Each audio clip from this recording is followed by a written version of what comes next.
with parents themselves about these issues. Because it's not a simplistic let young people get married issue. A lot of young people don't know what they're getting into when they get married. They don't know what responsibility is. They don't know what a job is. They don't know what it means to be a decent husband or raise kids. And even if a 19-year-old gets married and gets his wife pregnant and they're having a kid before they're 20, right? They're kids themselves, mentally at least, right? Islamically, in the Shari'i sense, they're old enough to get married.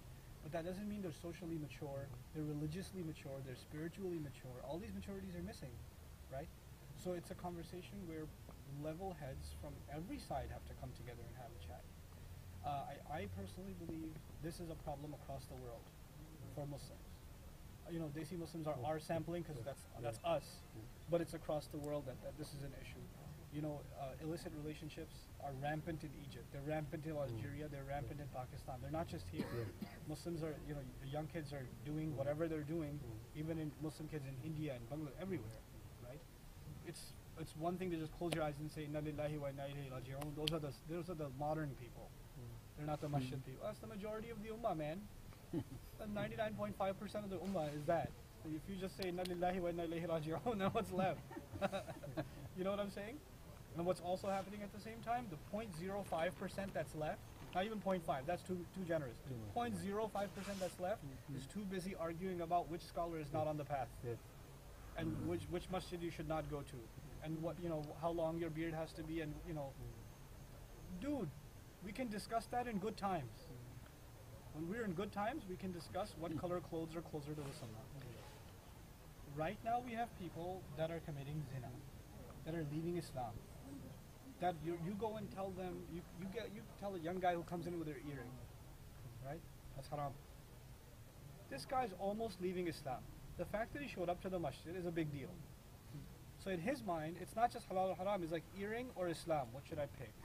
Well, I kind of like my earring. You know what I'm saying? Like there's a missing sense of proportion in our religion of the catastrophe that's hitting the ummah.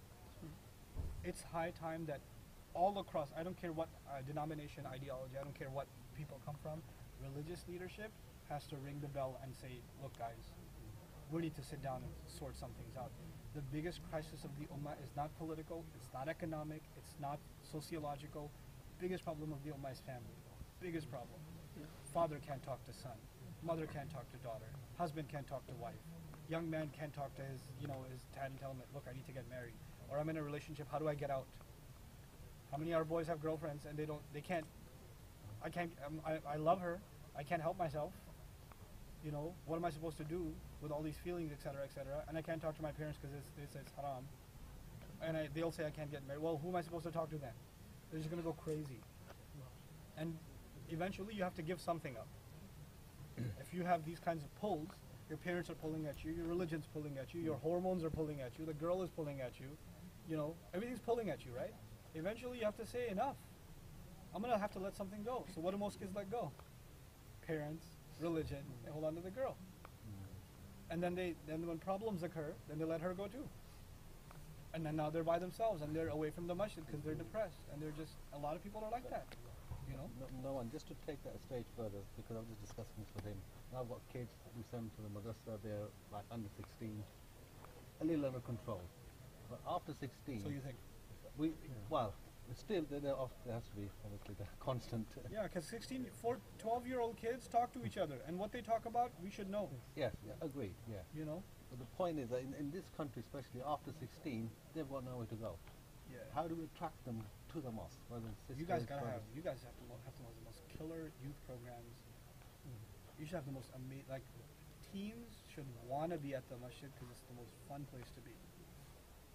They should want to be there. It's the most amazing place. How do we make it a fun place? Well, I don't know the culture here, but here's what we did in our masjid. I used to be a youth director at a masjid. They put me in charge of a Sunday school. I told them it's a bad idea because elders are gonna hate me if you guys give me this job. They said, we trust you, whatever, go ahead. I eliminated all the textbooks from Sunday school. There was not a single lesson of Islamiyat taught in Sunday school to teenagers in my program. All we did, it was in New York, in Long Island, all we did every week, let's go to the beach. Fajr time. Let's pray Fajr and go to the beach. Then let's play some basketball. Then let's get some donuts. Let's hang out. Oh, let's play some video games after that. And go home. Why? Because teens, all they need is a friend. They don't need advice because they don't listen to it. You have teenagers, you should know that. There were teenagers sitting in this program, they didn't listen to a word I said. Not last night, not now. And that's okay, because they're teenagers. It's all right. We have to know who they are. All they need is, and probably the only reason they came is a friend was coming. They just operate with friends. That's their operating system. Okay? So give them friends. Best thing you can do for a young Muslim is give them a good Muslim friend. Best thing you can do for them. They don't need advice, they don't need lectures, they don't need to memorize surahs, they don't need to learn fiqh because they won't practice any of it unless their friends practice it. Our entire project is give them a place to make friends. Give them a place where they're not judged, where they can hang out, where they can feel good about themselves. All teenagers want to do is hang out. That's all they want to do. All girls want to do is talk. Give them a place to talk. You guys have Starbucks over here? Yeah. Okay. Yeah. We're just, I mean, our girls, they need a place to just sit and chat. Give them a place to chat in the masjid or close to the masjid. A halal space where they feel comfortable and they can just hang out. Because if we don't give them that, they'll find that online. They'll find that somewhere else. They'll just find it, right? So what we did in our masjid is, I taught this huge Arabic class and we raised tons and tons of money just from that class. And our first investment, we put professional basketball hoops and night lights at the masjid. And every single night, guys are getting together, barbecuing, playing ball, coming to third, fourth rak'ah in the jama'ah. Elders are yelling at, hey, salat started, go inside.